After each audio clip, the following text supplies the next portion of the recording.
तो इस तरीके के टिंट इफेक्ट को क्रिएट करना बहुत ही ज्यादा आसान है। तो इसको हम क्रिएट करेंगे इलाइट मोशन में। तो इलाइट मोशन में आकर सबसे पहले तो आपको एक बैकग्राउंड को ऐड कर लेना है। उसके बाद प्लस के ऑप्शन पर क्लिक करके कुछ इस तरीके की मैन कोई पीएनजी को ऐड कर लेना है। इसके साइज को एडजस्ट करने के बाद प्लस के ऑप्शन पर क्लिक करना है एंड इस रेक्टेंगल शेप को सिलेक्ट कर लेना है। कलर एंड फिल के ऑप्शन पर जाकर आप इसके कलर को रेड कर लेना है। अब ब्लेंडिंग एंड ओपेसिटी के ऑप्शन पर आना है और यहाँ पर डार्कन में आकर मल्टीप्लाई को सिलेक्ट कर लेना है। बाकी आप सभी चीजों को ट्राई कर सकते हो जो आपको सही लगे। तो मुझे मल्टीप्लाई सही लगा तो मैंने मल्टीप्लाई कर दिया है। अब इसके ड्यूरेशन को लास्ट तक कर दिया है। अब 1.15 तक आकर मैं इसमें एक स्प्लिट को ऐड कर लेता हूँ। अब इस लेयर को भी नीचे कर लिया है कुछ इस तरीके से। अब इसमें आकर ब्लेंडिंग के ओपेसिटी के ऑप्शन पर जाना है और मास्क के ऑप्शन पर आकर एक्सक्लूड को सिलेक्ट कर लेना है। अब मूव एंड ट्रांसफॉर्म पर जाना है। शुरू में एक की फ्रेम को ऐड करना है और लास्ट में आकर भी एक की फ्रेम को ऐड कर देना है। अब इसी तरीके से स्केलिंग वाले में भी ऐड कर देने हैं दोनों साइड की फ्रेम्स। अब फर्स्ट वाले की फ्रेम पर आकर इसको कुछ इस तरीके से छोटा कर देना है और नीचे की ओर स्क्रॉल कर देना है। अब इस वाले में आकर ब्लेंडिंग और ओपेसिटी के ऑप्शन पे जाना है। शुरू में एक की फ्रेम को ऐड करना है और कुछ इस तरीके से थोड़ा सा आगे आकर एक और की फ्रेम को ऐड करना है। अब फर्स्ट वाले की फ्रेम पर आकर इसकी ओपेसिटी को थोड़ा सा कम कर देना है कुछ इस तरीके से।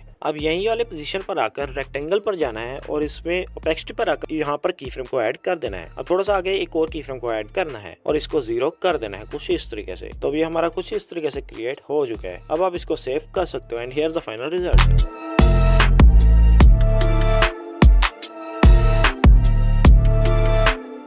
तो इस इमेज ग्लो इफेक्ट को क्रिएट करना बहुत ही ज्यादा आसान है। तो सबसे पहले तो आपको उस इमेज को ऐड कर लेना है पिक्सल लैब में आकर जिस पे आप ये क्रिएट करना चाहते हो। और यहाँ पर आकर सबसे पहले तो आपको 1:1 वाले रेशियो को सिलेक्ट कर लेना है और फिर उसके बाद सर्कल को सिलेक्ट करना है। अब कुछ इस तरीके से अपने हिसाब से क्रॉप कर लेना। तो मैंने क्रॉप कर लिया है। अब टिक कर देना है। अब उसके बाद इसके साइज को थोड़ा सा इंक्रीज करके मैं इसको सेंटर में कर लेता हूँ। उसके बाद आगे की ओर स्क्रॉल करोगे तो आपको स्ट्रोक का ऑप्शन मिलेगा। इसमें आकर स्ट्रोक को इनेबल कर लेना है और जिस भी कलर से आप इसको ग्लो देना चाहते हो उसी कलर में इसको क्रिएट कर लेना है। तो मैं डार्क येलो कलर करना चाहता हूँ तो मैंने येलो को सिलेक्ट कर लिया है। अब इसके स्ट्रोक को इंक्रीज कर लेना है। तो मैंने इसको 10 तक कर लिया है। अब फिर से थोड़ा सा आगे जाओगे तो आपको शेडो का ऑप्शन मिलेगा। शेडो पर जाकर इसको इनेबल कर देना है और अब आपको येलो वाला कलर शो हो रहा है। इस पर क्लिक करना है और इसकी ब्लर को 25 कर देना है। अब इनर शेडो में जाना है। इसको इनेबल करके इसमें भी वही कलर ऐड कर देना है और इसको भी 25 कर देना है। अब उसके बाद इस ऑप्शन पर जाकर इसके बैकग्राउंड को ट्रांसपेरेंट कर देना है एंड अब इस इमेज को सेव कर लेना है and here the final result.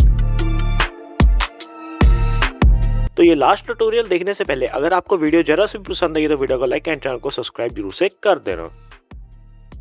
तो इस शेप बोर्ड एनिमेशन को क्रिएट करना बहुत ही ज्यादा आसान है। तो इसके लिए सबसे पहले आपको आ जाना है पिक्सल लैब ऐप में और यहाँ पर आकर आपको शेप को सिलेक्ट करना है। तो मैंने इस स्क्वायर शेप को सिलेक्ट कर लिया है। उसके बाद कुछ इस तरीके से इसको नीचे की ओर इंक्रीज कर लेना है जैसे मैंने किया है। तो मैं साइज पर आकर इसको 60 कर दिया और कुछ इस तरीके से इसको सेट कर लिया है। अब इसकी विड्थ 60 हो गई और हाइट 65 हो गई। अब इसको सेंटर में एडजस्ट कर लेना है। अब इसकी शेडो में जाकर शेडो को इनेबल कर लेना है। तो इसके शेडो के कलर को ब्लैक सिलेक्ट कर लिया है। अब ब्लर को फिलहाल मैंने इंक्रीज कर दिया है। ऑफसेट को 10 कर देना है और ऑफसेट वाई को भी 10 कर देना है। तो ब्लर मुझे थोड़ी ज्यादा ही लग रही थी तो मैंने इसको 10 तक कर दिया है। अब ठीक लग रहा है। अब एक और इमेज को इंपोर्ट करना है इस इमेज को। तो इस सभी मटेरियल मेरे टेलीग्राम चैनल पर मिल जाएंगे। टेलीग्राम चैनल का लिंक डिस्क्रिप्शन में है। तो इसको कुछ इस तरीके से इसके ऊपर सेट कर देना है। तो ये हो जाने के बाद लेयर्स के ऑप्शन पर क्लिक करना है और इन दोनों को लॉक कर देना है ताकि ये मूव ना हो। अब आप चाहे तो इसमें इमेज को भी ऐड कर सकते हो या फिर टेक्स्ट को भी। तो मैं टेक्स्ट को ऐड कर रहा हूँ। तो मैं अपने चैनल का नाम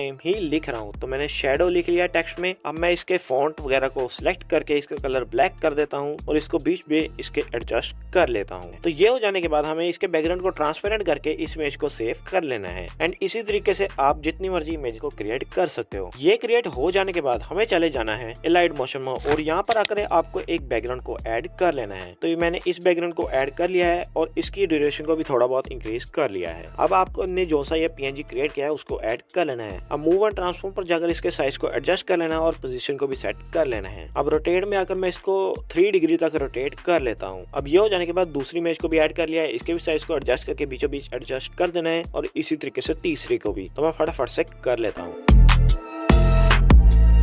तो ये हो जाने के बाद सभी लेयर्स की ड्यूरेशन को लास्ट तक कर लेना है। अब पहले वाले पीएनजी को सिलेक्ट करना है। इसमें एक इफेक्ट को ऐड करना है फ्लिप लेयर और इसको स्टैंडर्ड सेटिंग में ऐड कर लेना है एंड अब एक्सिस के ऑप्शन पर क्लिक करके इसको 270 तक कर लेना है। अब एंगल पर आकर आपको इसको भी इंक्रीज कर लेना है। तो ये 90 तक सही लग रहा है। अब एक की फ्रेम को ऐड कर देना है। अब थोड़ा सा आगे आकर मैं 1 सेकंड तक आ गया हूँ। एक और की फ्रेम को ऐड करना है और इसके एंगल को 0 कर देना है। अब इसमें आप ये कर्व को भी ऐड कर सकते हो कुछ इस तरीके से। अब इफेक्ट्स में आकर जाकर इस इफेक्ट को ओपन करना है और 3 डॉट पर क्लिक करके कॉपी इफेक्ट को सिलेक्ट करना है। अब दूसरी लेयर में, अब दूसरे पीएनजी में जाना है, इफेक्ट्स में जाना है और 3 डॉट पर क्लिक करके पेस्ट इफेक्ट कर देना है। इसी तरीके से तीसरे में भी कर लेना है। तीनों में ये हो जाने के बाद हमें 1 सेकंड पर आना है। सेकंड वाले पीएनजी को उठाकर कुछ इस तरीके से आगे की ओर कर लेना है। अब उसी तरीके से 2 सेकंड पर आना है। अब इस वाले पीएनजी को भी उठाकर कुछ इस तरीके से आगे की ओर कर लेना है। तो मुझे टाइम ज्यादा लग रहा है इनके बीच में, तो मैं इनको कम कर लेता हूँ। तो मैं सभी में 0.15 सेकंड का गैप रख रहा हूँ। तो अब आपको 0.12 तक आ जाना है और अपने सेकंड वाले पीएनजी को उठाकर कुछ इस तरीके से आगे की ओर कर लेना है। अब तीसरे वाले को भी कुछ इस तरीके से आगे की ओर रख लेना है। तो अभी हमारा कुछ इस तरीके से बन चुका है, जैसा आप देख सकते हो। अब आप इसको सेव कर सकते हो and here is the final result.